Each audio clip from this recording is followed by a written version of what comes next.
Welcome back to the Armory channel. Today we're going to be going over this rifle build right here. So obviously this is a little bit different comparatively to what we've posted on this channel in previous videos, as in we're going over kind of a fun, cool type rifle build here. So as we go over this build, and I'm not going to be giving opinions on like individual components of this gun, we're kind of be going over kind of the principle of this rifle build right here, and that is kind of a retro build. And we're going to be determining or giving an opinion on if you should spend your hard-earned coin on a gun like this. Now, I will say, regardless of what we conclude today, this gun is extremely cool, and that nothing I say today is going to take away from the cool factor of this gun. But what we're going to do today is we're going to shoot a few drills, talk about some of the things that we had to do to set this gun up appropriately, and then see if altogether if this rifle build is something that we would recommend to you guys. So first up, let's get into some shooting.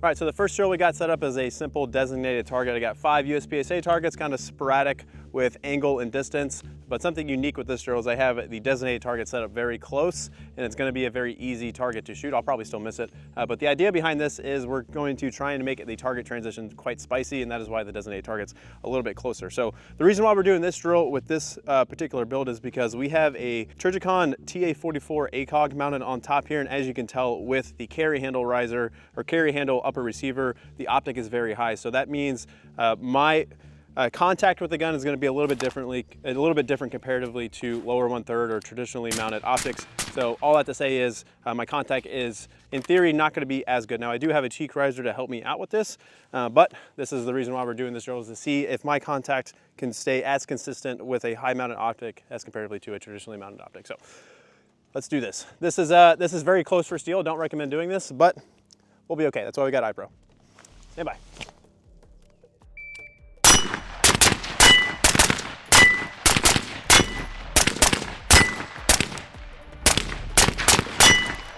There you go, I missed him twice. All right, so the contact on the gun felt pretty good, but we're gonna run that a couple more times before we formulate a full opinion.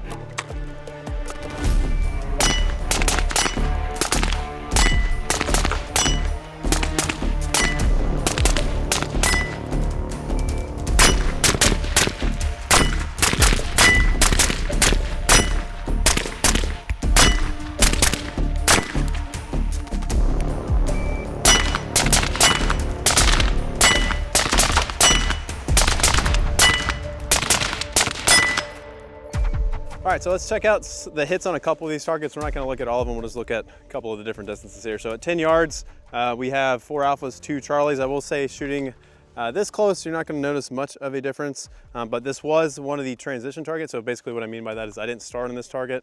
And this optic, this setup is not the easiest. This is the first time I've shot like this with this gun, and we're definitely gonna see some errors on these farther targets. So over on this guy is probably 17 or so yards away.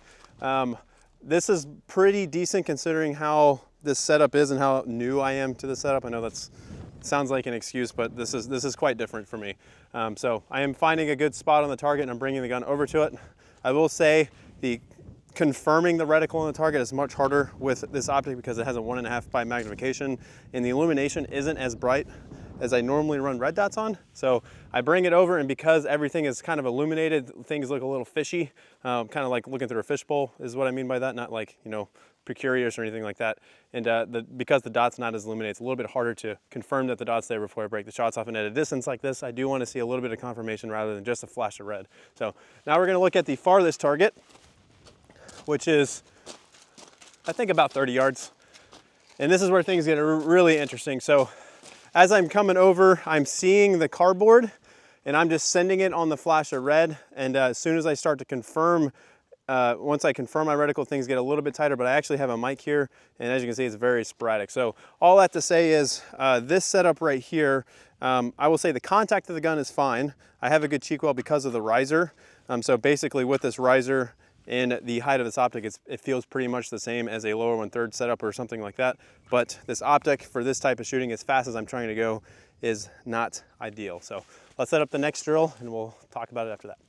All right, the next drill we got set up is just a simple up drill. So I'm gonna do from low ready and high ready, just a round, one round into the head box of a target here at about 7 yards or so. Now, before we continue on with the video, just to give the kind of the principle behind this rifle setup, kind of the idea behind it is, let's just say you have a retro gun, you have a carry handle gun that has an FSP, and you kind of want to modernize it. And that's kind of what we attempted here. So we swapped out the handguard for a Centurion. So now it's a free float handguard, and then we just added a red dot, well, you know, this micro prism dot, and then we changed out the furniture. Basically, we changed out as many parts as we could without replacing the heart of the rifle, as in changing out receivers, changing out barrels, changing out things that are kind of difficult to change to try and modernize the gun, basically. So kind of the overarching question here is it worth it to try and modernize a retro gun? Now, I know we had to take off the gas block to put on this handguard, so I could have just put a low pro on there, but you guys get the idea. We're just trying to see if, you know, optimizing or modernizing a retro gun is worth it. So back to the shooting. Again, up drill, high ready, low ready, and we're gonna be able to see how fast and consistent I can be with my contact on the gun. So we're gonna start with low ready and see how we do. I'm just gonna go as fast as I normally do, so that means I'll probably have some mics here. All right, so low ready first, stand by. Gave it a haircut. Do that again. We'll do this about 3 times. I sent that to the moon, bro. All right, one more time. All right, so I'm aiming way too high. So now we're gonna do high ready. Stand by. All right, now I know where I wanna aim. Stand by. A little too high again, that's all right. Stand by. All right. I told you I was gonna miss a couple times, and that was because I was kind of really pushing the speed. I actually don't know my mechanical offset with this gun all that well. And as you can see, I'm giving this guy a couple of haircuts. So I got 1, 2, 3 right here, and here's 4, so I have 2 total mics.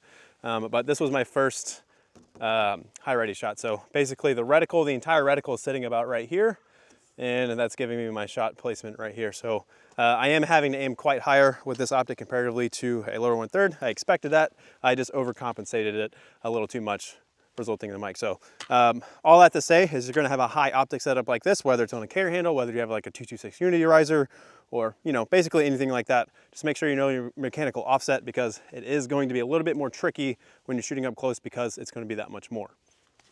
All right, up next, we just got bill drills. So we're just gonna be shooting bill drills here at 12, 15-ish yards. Maybe this is 10, I don't know. It's pretty close on a piece of steel. And the idea is how well can I maintain that consistent contact with the rifle under, you know, faster shooting, basically to assess my recoil control. Really what this is evaluating is, again, the height of the optic with a cheek riser, this type of setup. Is it optimal for this type of shooting? So let's get right into it. Stand by.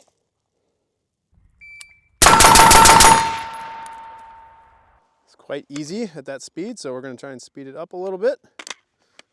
I will say, even though I can basically point shoot at a target this large, this close, just being able to shoot this optic fast, it's a little bit more tricky. For some reason, I really want to be able to confirm the dot, because it's just a little bit harder to see. It's a little bit harder for me to be able to just look through this optic, even if I'm trying to treat it as kind of like an included dot. So let's try and speed it up a little bit. Okay, I don't know how to count or shoot, apparently. Do it one more time. All right, a little bit of trigger freeze there. We'll give it, that's all I got on me right now. So, all right. So basically, the contact with the gun, basically the same as over there. It is good enough. It's not ideal. I definitely want to be a little bit lower to the gun. But I would say if I was using this more often and I got used to this setup, it would be just fine. The output of the gun would probably be pretty consistent with the output of the guns that I have normally set up with traditionally mounted optics. The only thing that's kind of limiting here is my ability to shoot through an optic like this, a micro prism that has a little bit of magnification. The last kind of dynamic shooting we're gonna do is a ghost stop, and we have this set up with the boxes just to add a little bit of a make the vision part of the drill a little bit more difficult.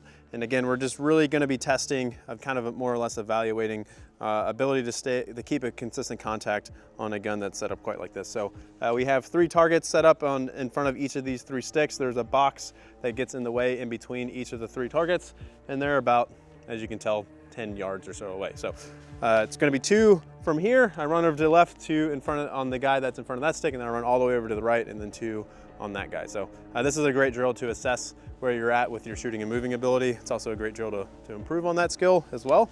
And we're going to do it right now with this carry handle gun. All right, here we go. Stand by.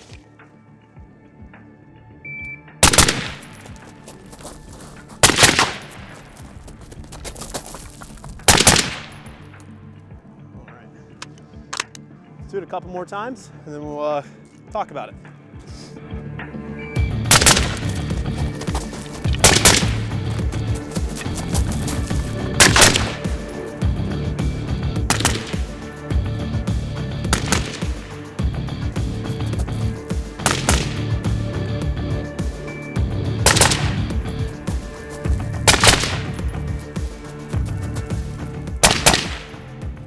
All right, let's look at the hits real quick on these targets. So this is the far left target. We should have 8 on each. We got 2, 4, 6, 8. We got 1 Charlie out of the 8 shots here. And then the target here on the middle, this is the one that I started on. So I shouldn't have any Charlies, but I do have one, I think. How about 2 Charlies? So we have 2, 4, 6 alphas, and then 2 Charlies. I definitely knew about that one. That was probably my second shot on the last run, actually.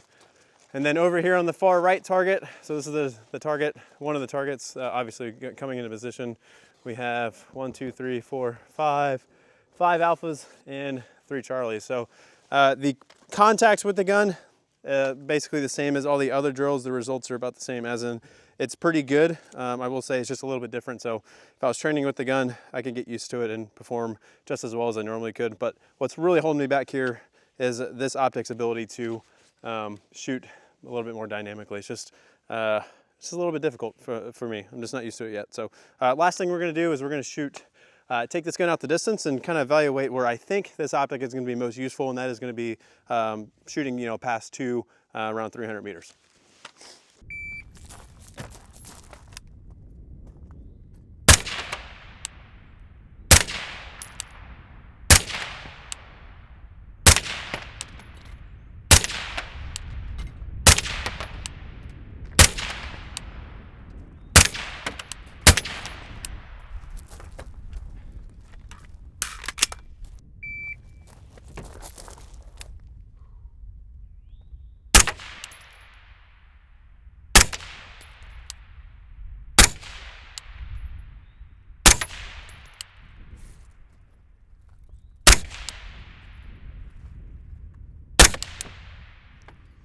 All right, so like I mentioned, this is where this kind of optic tends to shine, is those intermediate carbine ranges, so 100, 200 meters.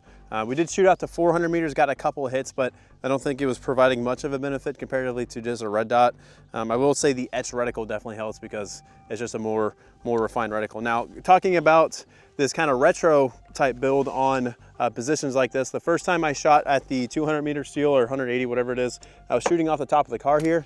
Couldn't hit it, couldn't really figure out why for a moment, but what was happening was I wasn't realizing was that the gas block, basically where this bayonet lug is, was riding on the car, pushing the barrel up and sending shots high. So that is something to note with FSP barrels. Basically anything that's connected to the barrel that is exposed, if anything touches it, it will create a deflection and cause your rounds to go places that you don't want it to. So the retro look, although it is super cool, obviously not as advantageous as a true free float handguard system where everything is encaptured or enclosed inside of that handguard, so nothing can cause a deflection like that accidentally. Now, like I said, the 400 meters, this reticle, this optic helped a little bit, but not the best. Now, shooting at the 200 meters with this type of optic, I think it's much easier. Like I said, I think that's where this guy shines. And yeah, that's basically all the shooting we're gonna do today with this gun. Now we're gonna go over and kind of just talk about final opinions, go over the exact setup of this gun, talk about all of the components and things like that, and then give you guys my personal opinion on if you should get a retro gun, or if you have a retro gun, if you should optimize it to make it a little bit more modern.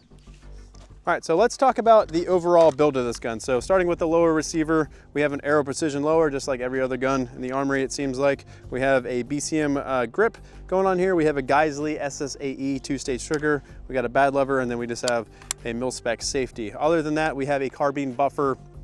And then the more interesting part of this gun is the new BCM stock that's come out pretty recently.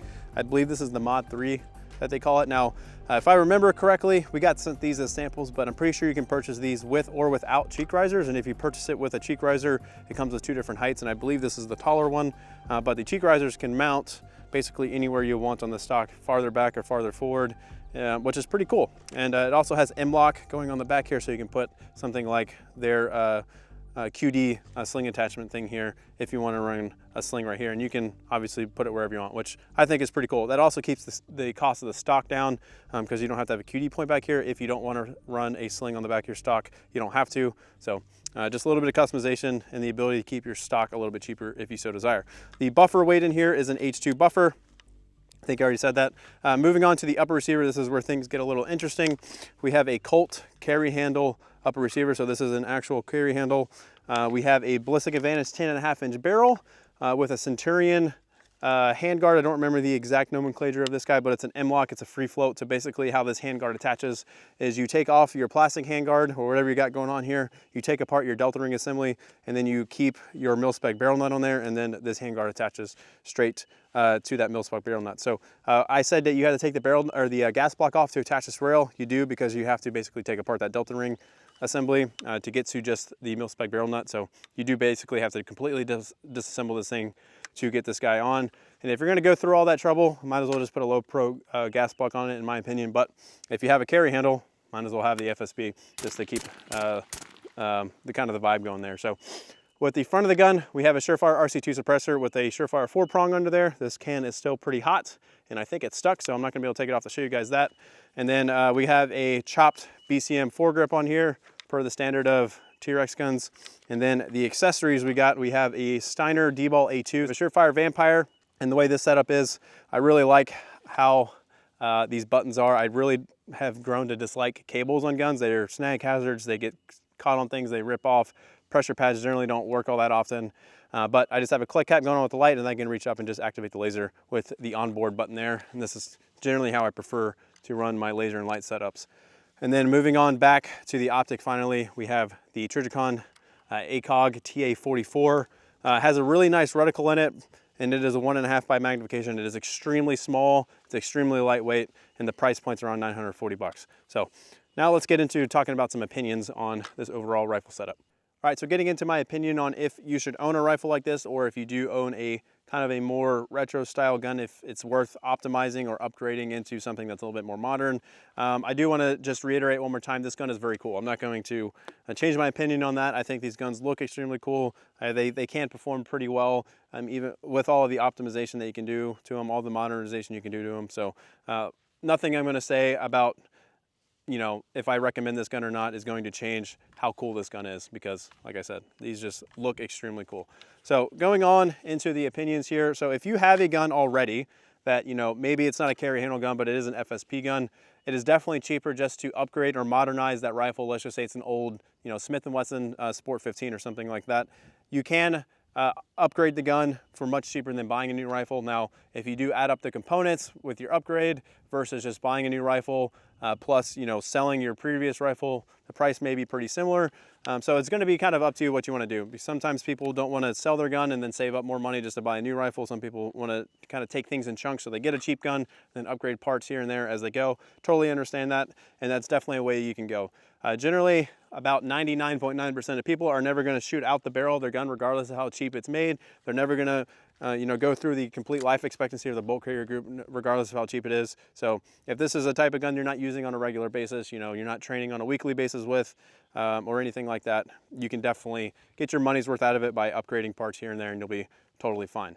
Now, another thing to consider if you do have one of these older guns that you are looking to optimize and, you know, make more modern, is the gassing on these guns. So generally these older guns, especially ones with FSPs, just generally tend to be over gassed, and that's just something you should be aware of.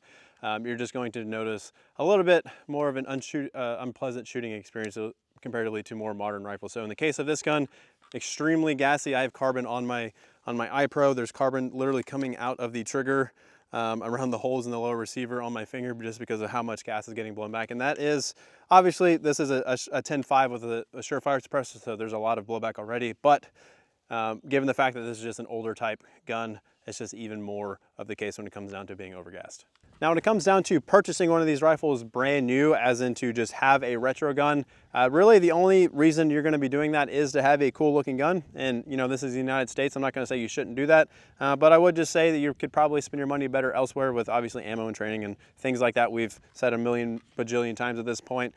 But you know, this gun can be set up in a way where it can be shot pretty decently in a practical sense, which I hope I demonstrated here today. So what all that took was basically adding some components here to give me a good contact to the rifle, which obviously is just a little bit different. So traditionally, I like lower 1/3 optics. I think they're going to be much more easy to have that consistent contact with comparatively to something like this. But I will say, after shooting this gun a little bit today, it was pretty quick to pick up. Now, like I said, the biggest hindrance of the more practical type shooting that we did with the shooting and moving and target transitions and stuff like that was this type of optic setup. So if I were going to set up a rifle like this, I would just go with a red dot. To be honest, this is a 10.5. It's not really designed to shoot out to, you know, 200-300 meters, although it can. I'm not saying it can't. The primary purpose of this rifle is going to be much more closer type shooting, much more dynamic type shooting. So I would just go with a red dot. So that kind of brings us to the elephant in the room of, you know, we've always said optic risers are stupid with cheek risers. And I will say, optic riser, or an optic on a riser like this is about 2.5 inches or so, give or take, of optic height, which is much higher than lower 1/3. With a cheek well, does give a good contact to the rifle, but I just don't know if it's necessarily worth doing. Because if I have this cheek riser here, things are still going to be getting in the way of ear pro. It's still going to be getting in the way of my helmet setup when I'm trying to shoot passively with nods. But I'm going to have to test that a little bit more before I give a final opinion on it. So for me, I know some people with long necks need a higher optic setup, people that are taller and things like that. And you know, I can understand that. But for the average body type, the normal person shooting, optic risers with cheek risers, I just don't necessarily think is all that necessary. Now, other than that, this rifle setup is basically the same as a more modern carbine, other than the FSP, which we already pointed out one of the possible issues with these, other than the fact that, you know, it takes up a little bit of rail space that you could have if you didn't have an FSP. So the rifle works. All I have to say. So yes, this gun is very cool. Is it the most optimized, most modern carbine setup? Absolutely not. You can obviously get something that's a little bit more modern. You can get things with forward assist that are pushed forward. You can get things with ambu controls on the lower. You can have, you know, full M-lock with all of the Picatinny on top, so you can attach all your accessories to it. And obviously that is a step in the more modern direction, the more optimized direction comparatively to this. It's just not as customizable with all that being said. So I do appreciate you guys watching this video. If you guys have any questions about this rifle build, if you wanted to try and clone it or make something similar to this, shoot us an email at team@TREX-arms.com. We'll be happy to help you with parts lists and things like that. And until next time, guys, this is Brandon from T.REX.